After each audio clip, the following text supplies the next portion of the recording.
दोस्तों, आज हम अपनी कक्षा में चर्चा की शुरुआत अर्थशास्त्र के परिचय, इसमें हम व्यष्टि समष्टि अर्थशास्त्र और अर्थशास्त्र की केंद्रीय समस्याओं पर चर्चा करेंगे।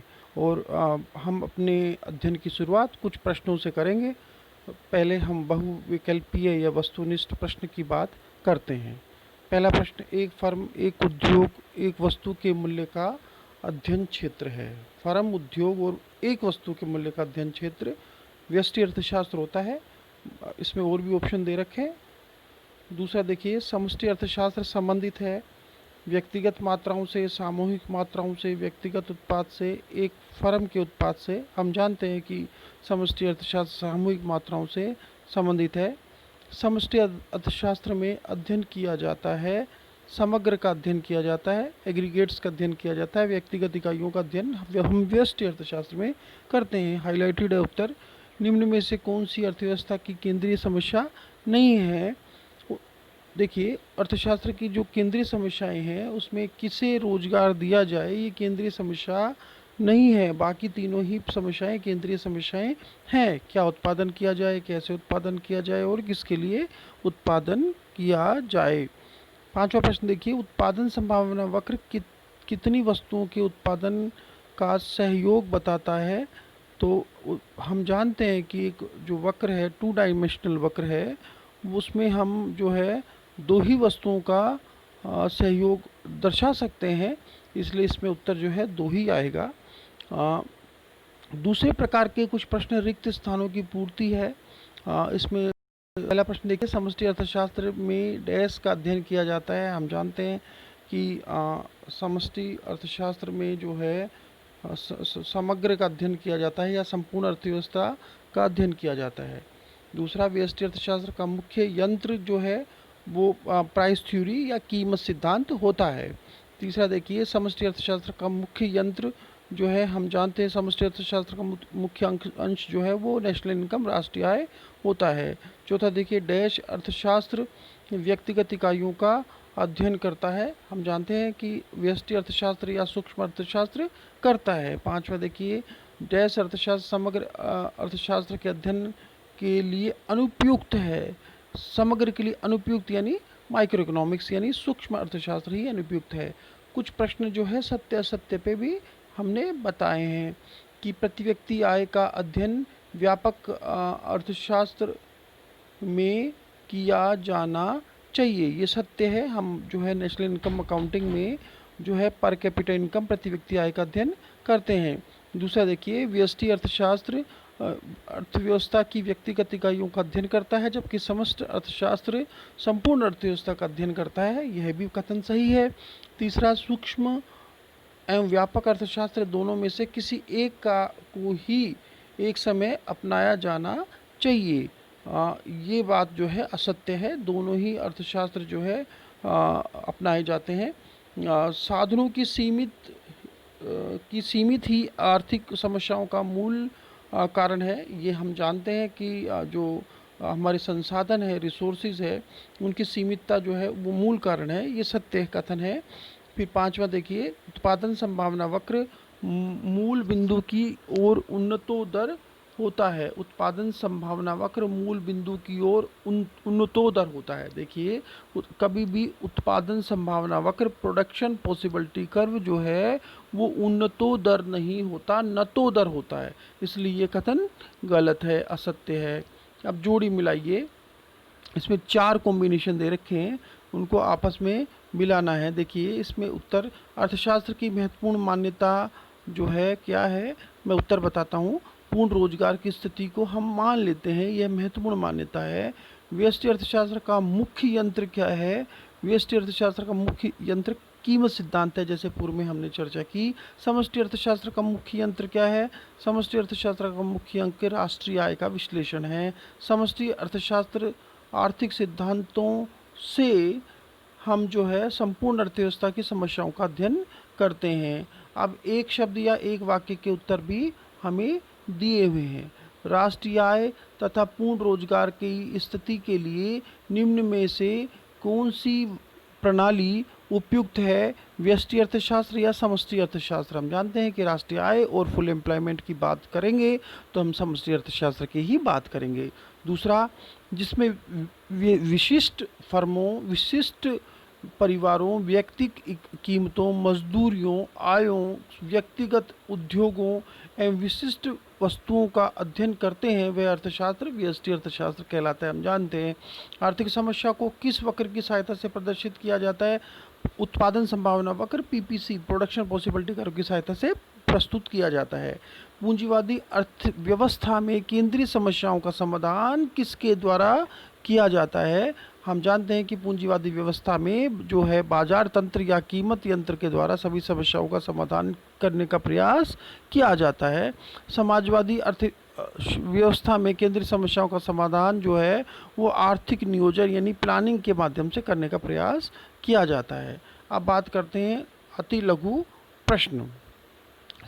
समष्टि अर्थशास्त्र की विषय वस्तु क्या है? या समष्टिगत अर्थशास्त्र की सामूहिक अर्थशास्त्र हम क्यों कहते हैं? हम जानते हैं कि समष्टिगत अर्थशास्त्र में हम संपूर्ण अर्थव्यवस्था का अध्ययन करते हैं। इसमें हम अर्थव्यवस्था का व्यापक और विहंगम रूप से अध्ययन करते हैं। इस प्रकार समष्टि अर्थशास्त्र समूहों जैसे राष्ट्रीय आय, सकल घरेलू पूंजी निर्माण, सामान्य कीमत स्तर, कुल जनसंख्या, मुद्रा की कुल पूर्ति आदि से संबंधित है। प्रोफेसर बोल्डिंग ने कहा भी है कि समष्टि अर्थशास्त्र आर्थिक मात्राओं के समग्रों एवं औसतों की प्रकृति, संबंधों तथा व्यवहारों का अध्ययन करता है। अब दूसरा प्रश्न पे चलते हैं। व्यष्टि अर्थशास्त्र का मुख्य यंत्र कीमत सिद्धांत है, स्पष्ट कीजिए। व्यष्टि अर्थशास्त्र का मुख्य विषय यह है कि किसी वस्तु विशेष की कीमत या उत्पादन के किसी साधन की कीमत कैसे निर्धारित होती है। यही कारण है कि व्यष्टि अर्थशास्त्र को कीमत सिद्धांत भी कहा जाता है। तीसरा प्रश्न देखिए, आर्थिक समस्या को परिभाषित कीजिए। प्रोफेसर लेफ्टविच ने कहा है इसके बारे में कि आर्थिक समस्या का संबंध वैकल्पिक मानवीय आवश्यकताओं में सीमित संसाधनों का जो है प्रयोग कर रहे हैं और इन साधनों का इस दृष्टि से उपयोग करने से है कि आवश्यकताओं की अधिकतम संतुष्टि संभव हो सके। ठीक है। चौथा देखिए, सैमुअल्सन ने अर्थशास्त्र की कौन सी समस्याओं को उल्लेख किया है? सभी अर्थव्यवस्थाओं के सामने तीन केंद्रीय समस्याएं रहती हैं। पहला, किन वस्तुओं का उत्पादन किया जाए। दूसरा, उत्पादन का ढंग क्या हो। तीसरा, तृतीय, उत्पादक को के लोगों के लिए उत्पादन किन लोगों के लिए किया जाए। तो ये तीन केंद्रीय समस्याएं हैं जिनका प्रोफेसर सैमुअल्सन ने चर्चा की है। उत्पादन संभावना वक्र क्या है? प्रोफेसर सैमुअल्सन ने भी कहा है कि एक उत्पादन संभावना रेखा चुनाव की सूची को बताती है, चॉइस को बताती है। अर्थशास्त्री केंद्रीय समस्याओं के विश्लेषण के लिए प्राय इस प्रकार के रेखा चित्रों का प्रयोग करते हैं जो समय विशेष पर अर्थव्यवस्था की उत्पादन संभावना को हमें दर्शाती है। अगला प्रश्न देखिए, अर्थव्यवस्था की परिभाषा दीजिए। अर्थशास्त्र वह प्रणाली है जिसके अंतर्गत आर्थिक क्रियाओं का संचालन होता है। अर्थशास्त्र एक ऐसी प्रणाली है जिसमें मानव अपनी आवश्यकताओं की पूर्ति के लिए साधनों के सही शोषण एवं व्यवहार की व्यवस्था करता है। प्रोफेसर ब्राउन ने कहा भी है कि अर्थव्यवस्था के से आशय एक ऐसी प्रणाली से है जिसके द्वारा लोग जीविका प्राप्त करते हैं। अवसर लागत क्या है? एक कार्य के चयन द्वारा विकल्प अवसर के त्याग का मूल्य कार्य विशेष की विकल्प लागत या अवसर लागत है। यानी हम किसी एक काम को करने के लिए यदि दूसरे काम का परित्याग करते हैं तो उसकी जो लागत होती है वो अवसर लागत कहलाती है। अब लघु उत्तरीय प्रश्न हैं, देखिए उसको हम किस तरह से लिखें। व्यष्टि एवं समझाइए, ठीक है। या दूसरा प्रश्न इसमें हो सकता है कि समष्टि अर्थशास्त्र का अर्थ बताइए और उसकी विषय सामग्री भी लिखिए। देखिए, व्यष्टि अर्थशास्त्र और समष्टि अर्थशास्त्र के बारे में इसमें हमने लिखा है प्रोफेसर बोल्डिंग के अनुसार कि व्यष्टि अर्थशास्त्र विशेष फर्मों, विशेष परिवारों, व्यक्तिगत कीमतों, आयों, व्यक्तिगत उद्योगों तथा विशिष्ट वस्तुओं का अध्ययन करता है। अर्थात व्यष्टिगत अर्थशास्त्र अर्थव्यवस्था के भागों से संबंधित है। यह अर्थव्यवस्था की व्यक्तिगत इकाइयों का अध्ययन करता है, इसलिए व्यष्टि अर्थशास्त्र को व्यक्तिगत अर्थशास्त्र भी कह सकते हैं या कहते हैं। समष्टि अर्थशास्त्र आर्थिक विश्लेषण की वह शाखा है जिसमें समुच्चय का विश्लेषण संपूर्ण अर्थव्यवस्था के संदर्भ में किया जाता है। इसके अंतर्गत कुल रोजगार, कुल राष्ट्रीय उत्पादन, राष्ट्रीय आय, राष्ट्र की कीमत स्तर आदि का हम अध्ययन करते हैं। अगला प्रश्न देखिए, व्यष्टि अर्थशास्त्र किसे कहते हैं, इसकी दो विशेषताएं लिखिए। व्यष्टि अर्थशास्त्र, बोल्डिंग ने कहा है कि व्यष्टि अर्थशास्त्र विशेष फर्मों, विशेष परिवारों, व्यक्तिगत कीमतों, आयों, व्यक्तिगत उद्योगों, विशिष्ट वस्तुओं का अध्ययन करता है। व्यष्टि अर्थशास्त्र अर्थव्यवस्था के भागों से संबंधित है। यह अर्थव्यवस्था की व्यक्तिगत इकाइयों का अध्ययन करता है, इसलिए व्यष्टि अर्थशास्त्र को व्यक्तिगत अर्थशास्त्र भी कहते हैं। इसकी विशेषताएं, व्यष्टि अर्थशास्त्र का मुख्य विषय कीमत सिद्धांत है। व्यष्टि अर्थशास्त्र अर्थव्यवस्था के छोटे छोटे अंशों का अध्ययन करता है। व्यष्टि अर्थशास्त्र में वस्तुओं की कीमत, उत्पादन के साधनों की कीमत आदि का अध्ययन किया जाता है।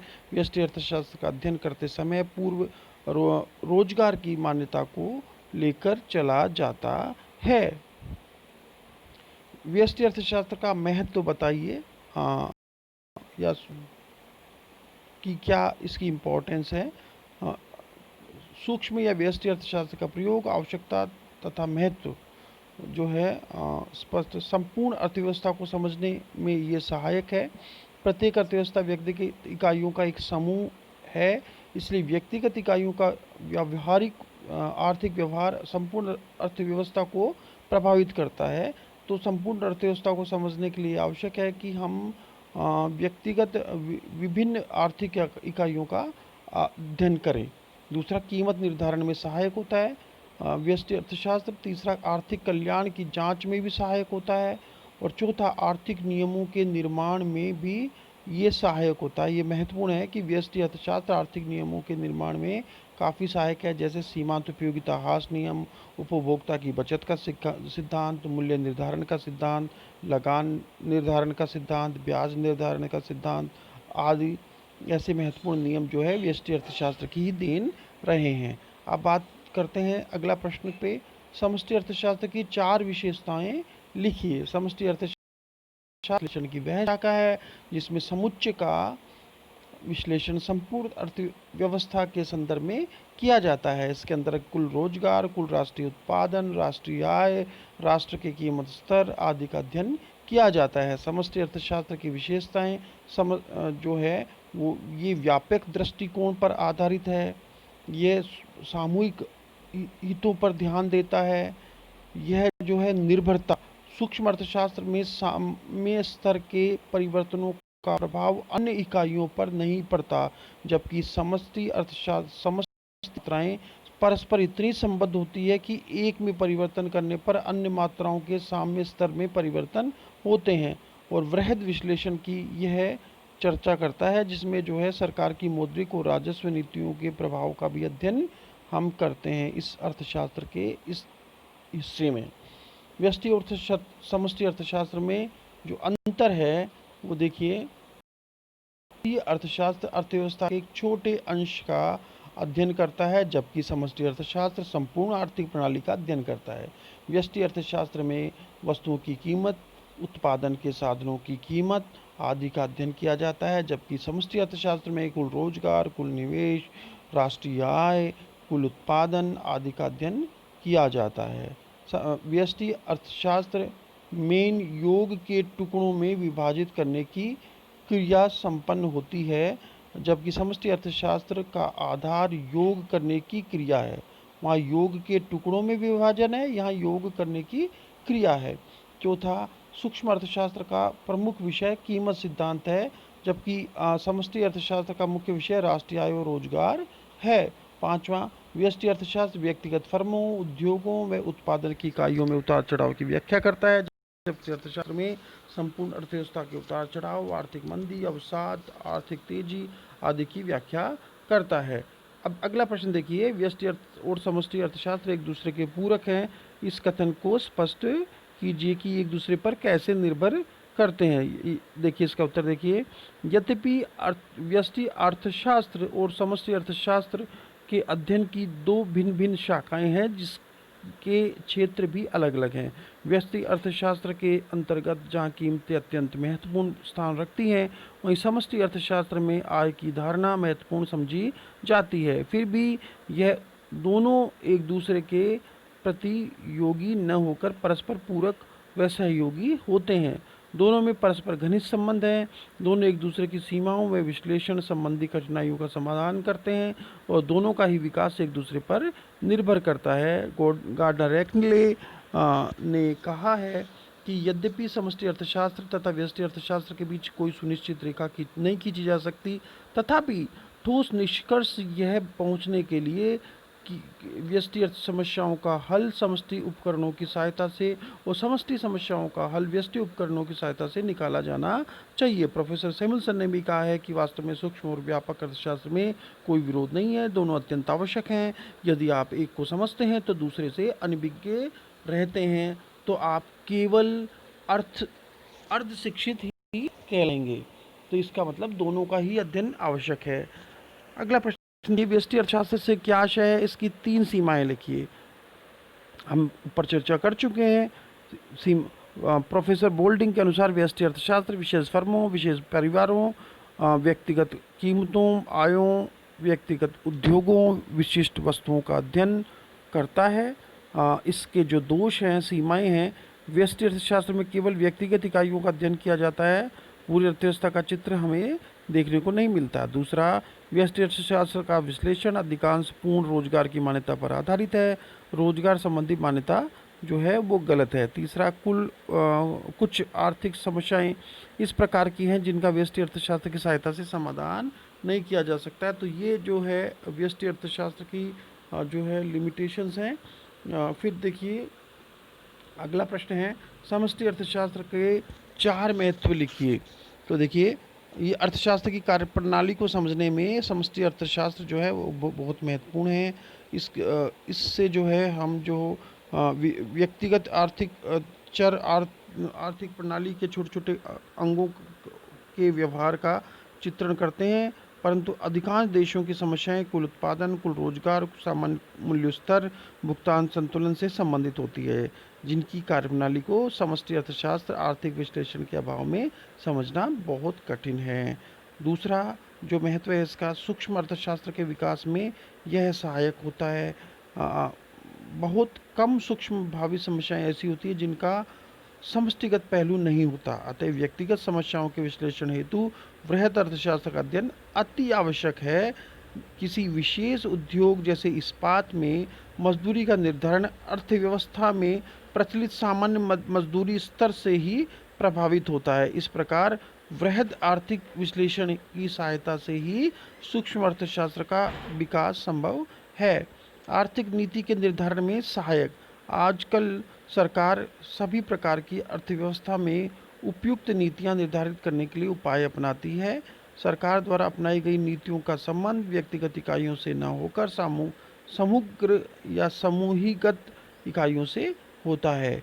विकास नियोजन में सहायक, विकास नियोजन वर्तमान युग की सर्वाधिक उपयोगी पद्धति है। अल्प विकसित देशों में आर्थिक पिछड़ेपन को दूर करने के लिए तो विकास नियोजन की अत्यधिक आवश्यकता है। समष्टि धारणाओं के आधार पर ही नियोजन अधिकारी देश की वर्तमान एवं संभाव्य साधनों के संबंध में महत्वपूर्ण तथ्य एकत्रित करता है तथा उन साधनों का विभिन्न प्रयोगों के बीच में वितरण करता है। अगला प्रश्न देखिए, समष्टि अर्थशास्त्र का अर्थ और 3 सीमाएं लिखिए। समष्टि अर्थशास्त्र का अध्ययन हम पूर्व में कर चुके हैं। सीमाएं देखिए, संरचना की भ्रांति, ये महत्वपूर्ण है। समष्टिगत आर्थिक विश्लेषण में संरचना की भ्रांति रहती है क्योंकि कुल आर्थिक व्यवहार व्यक्तिगत इकाइयों का कुल जोड़ है, परंतु यह अनिवार्य नहीं है कि जो बात व्यक्ति के लिए सत्य है वह समस्त अर्थव्यवस्था के लिए जो है वो सत्य होगी। ये हम जानते हैं कि इस तरह से कई चीज़ें होती है, इसको जो है एक विरोधाभास के रूप में हमें मानना चाहिए कि जैसे मान लो व्यक्तिगत स्तर पर बचत एक अच्छाई है, लेकिन सामूहिक स्तर पर यदि हम बचत की बात करेंगे तो जो है वो एक बुराई बन जाएगी। तो इस तरह की संरचना की भ्रांति हमें देखने को मिलता है, या इसको हम समष्टिगत आर्थिक विरोधाभास भी कह सकते हैं। व्यक्तिगत अंतरों की अवहेलना। व्यापक अर्थशास्त्र व्यक्तिगत अंतरण की अवहेलना करता है। जैसे सामान्य कीमत स्तर के स्थिर रहने पर भी खाद्यान्नों की कीमतों में वृद्धि हो सकती है और निर्धन लोगों के लिए कठिनाई उत्पन्न हो सकती है। व्यापक अर्थशास्त्र के अंतर्गत समग्रों का विवेचन करते समय इनके घटकों की बनावट, प्रकृति और ढांचे पर कोई ध्यान नहीं दिया जाता। ऐसा होता है कि जब सामूहिक स्तर पर निर्णय लिए जाते हैं तो उसमें कई व्यक्तिगत जो विशेषताएं हैं उनकी अवहेलना की जा सकती है या हो सकती है। समूह के परस्पर संबंध की अवहेलना। प्रोफेसर बोल्डिंग ने कहा है कि समूह बनाने वाले तत्व इस प्रकार नहीं होने चाहिए कि उन्हें संबंध ही न हो। जैसे 6 सेव प्लस 7 सेव बराबर 13 सेव एक सार्थक समूह है। 6 सेव प्लस 7 सेव 7 संतरे बराबर 13 फल भी कुछ सीमा तक एक सार्थक है, परंतु 6 सेव और 7 मकानों का समूह निश्चित ही निरर्थक समूह है। यदि इस प्रकार के निरर्थक समूह के आधार का अध्ययन किया जाएगा तो निश्चय ही निष्कर्ष जो है वो अशुद्ध और भ्रामक निकलेंगे। तो इस अध्ययन के लिए बनाते समय हमें जो है वो आपसी संबंधों को भी देखना पड़ेगा। समग्र में सम्मिलित इकाइयों को भार देने में कठिनाइयाँ। समग्र या औसत में सम्मिलित विभिन्न इकाइयों का व्यवहारिक महत्व समान नहीं होता, जिनमें उसमें से किसी का महत्व कम होता है और किसी का अधिक होता है। यदि हम सभी को समान महत्व दे दें तो हमारे निष्कर्ष गलत साबित हो सकते हैं। तो ये बहुत एक इम्पोर्टेंट बात है कि हम जो है किसका वेटेज कितना करें। जैसे हम मान लीजिए कि हम WPI या CPI निकालते हैं, उपभोक्ता मूल्य सूचकांक और थोक मूल्य सूचकांक, तो हम जो है उपभोग इकाइयों में हम जो है अलग अलग भार देते हैं, समान भार नहीं देते। यदि हम समान भार देंगे तो हमारा जो अध्ययन है वो निष्कर्ष है वो सही नतीजे पे नहीं पहुंच पाएगा। अब आप बात करते हैं अगले प्रश्न की। ये प्रश्न कहता है कि अर्थशास्त्र की केंद्रीय समस्याएं क्या हैं, आप इनको कैसे अध्ययन करेंगे। देखिए, अर्थव्यवस्था की अनेक समस्याएं होती हैं कि मानव की आवश्यकताएं असीमित है और उन्हें संतुष्ट करने के लिए हमारे पास संसाधन सीमित या स्कैर्स हैं। यदि मानव अपनी समस्त आवश्यकताओं को संतुष्ट करना चाहे तो भी नहीं कर सकता, इसलिए उसे संतुष्ट करना ही होगा। वह किन आवश्यकताओं को संतुष्ट करेगा, फिर उन्हीं के अनुरूप वस्तुओं और सेवाओं का चयन किया जाता है जिनका उत्पादन किया जाता है। अर्थशास्त्र में चयन की समस्या आधारभूत समस्या है। प्रॉब्लम ऑफ चॉइस आधारभूत समस्या है। साधन सीमित होने के कारण उत्पादकों को उन्हें बहुत किफ़ायत के साथ उपयोग करना होता है। उनके इस व्यवहार को अर्थशास्त्री साधनों के उपयोग में मितव्ययता का नाम देते हैं। साधनों के मितव्ययता उपयोग के संबंध में यह उल्लेखनीय है कि जब भी उत्पादक साधनों की वस्तु विशेष के उत्पादन में लगाता है तब उनके लिए उन साधनों का दूसरी वस्तुओं के उत्पादन में प्रयोग कर पाना संभव नहीं होता। इस प्रकार साधनों के आवंटन से संबंधित व्यवहार का भी चयन पक्ष होता है। साधनों की सीमित से उत्पन्न मूल आर्थिक समस्या, जिसे अर्थशास्त्रियों ने चयन की समस्या कहा है, दरअसल अर्थशास्त्र की केंद्रीय समस्याओं की तह में होती है। उत्पादन संभावना वक्र की विशेषताएं लिखिए। देखिए, PPC की से विशेषताएं पूछी हैं। उत्पादन संभावना वक्र मूल बिंदु के नतोदर होता है। उत्पादन संभावना वक्र बाएं से दाएं नीचे की ओर गिरता हुआ होता है। उत्पादन जब कोई अर्थव्यवस्था अपने साधनों का पूर्ण उपयोग नहीं कर पाती अथवा उनका उपयोग अधिकतम कुशलता के साथ नहीं कर पाती, तो ऐसी अर्थव्यवस्था में वस्तुओं का वास्तविक उत्पादन संभावना वक्र के किसी भी बिंदु पर प्राप्त किया जा सकता है। यदि अर्थव्यवस्था अपनी उत्पादन क्षमता में वृद्धि करने में सफल हो जाती है, तो ऐसी स्थिति में उत्पादन संभावना वक्र दाएं ओर से ऊपर की ओर उठ जाता है, यानी ऊपर की तरफ शिफ्ट हो जाता है। उत्पादन संभावना वक्र की जो मान्यताएं हैं उसके बारे में पूछा गया है।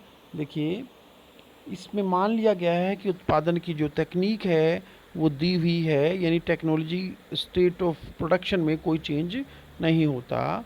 दूसरा, इसमें यह मान लिया जाता है कि अर्थशास्त्र में अर्थव्यवस्था के सभी साधनों का पूर्ण प्रयोग हो रहा है, यानी पूर्ण रोजगार की स्थिति है।